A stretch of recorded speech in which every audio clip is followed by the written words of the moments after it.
पुढे एक ब्रेकिंग बातमी समोर येते ती म्हणजे तरुणांमध्ये सध्या रील्स बनवण्याचं वेड चांगलंच वाढलंय। या तरुणींना रील्स बनवण्याची प्रचंड आवड असून यासाठी स्वतःचा आणि इतरांचा जीवही धोक्यात घातला जातोय। असंच काहीचं चित्र छत्रपती संभाजीनगरच्या वेरूळ लेणी इथे दिसतंय। वेरूळ लेणीतील उंच ठिकाणावरून अगदी शेवटच्या टोकावर रील्स आणि सेल्फी काढण्याचा हा व्हिडिओ सध्या आता समोर आलाय। रील्स काढण्याच्या नादात दरीत कोसळून एका मुलीचा मृत्यू झाल्याची घटना ताजी असतानाच तरुणी मात्र आपल्या मस्तीमध्ये धुंद झालेले दिसतात। लेणी प्रशासन आणि पुरातत्व विभागानं याकडे लक्ष देण्याची गरज असल्याची सुद्धा जे मत आहे ते व्यक्त केले जाते। याबाबत आपण अधिक माहिती जाणून घेऊ आमचे प्रतिनिधी अविनाश यांच्याकडून। अविनाश, छत्रपती संभाजीनगरमध्ये एक धक्कादायक प्रकार हा समोर आलाय। तरुणी स्वतःचा जीव धोक्यात घालताना दिसतायत। काय सध्याची स्थिती आहे?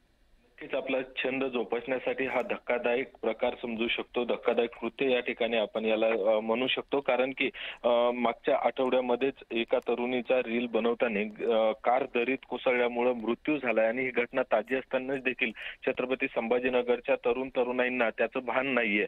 हा जो व्हिडिओ आपण बघतोय हा वेरूळ लेणीतला आहे। वेरूळ लेणीच्या अगदी शेवटच्या टोकावरती जाऊन ज्या बाजूने मोठी दरी आहे किंवा मोठमोठाले शिल्प आहेत त्या बाजूने जाऊन हे सेल्फी काढण्याचं फॅड या तरुणींमध्ये आपल्याला दिसून येते।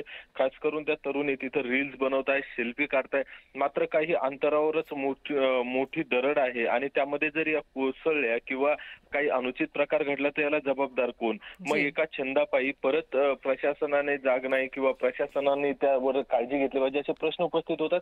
मात्र कुठेतरी वेरूळ लेणीत मोठ्या प्रमाणात भारतीय पुरातत्व विभागाचे कर्मचारी आहेत। नक्कीच अविनाश, त्यामुळे रील्स बनवण्याच्या नादामध्ये आपला जीव धोक्यात घालू नये हेच तरुणाईंनी लक्षात घेतलं पाहिजे। धन्यवाद तुम्ही दिलेल्या माहितीसाठी।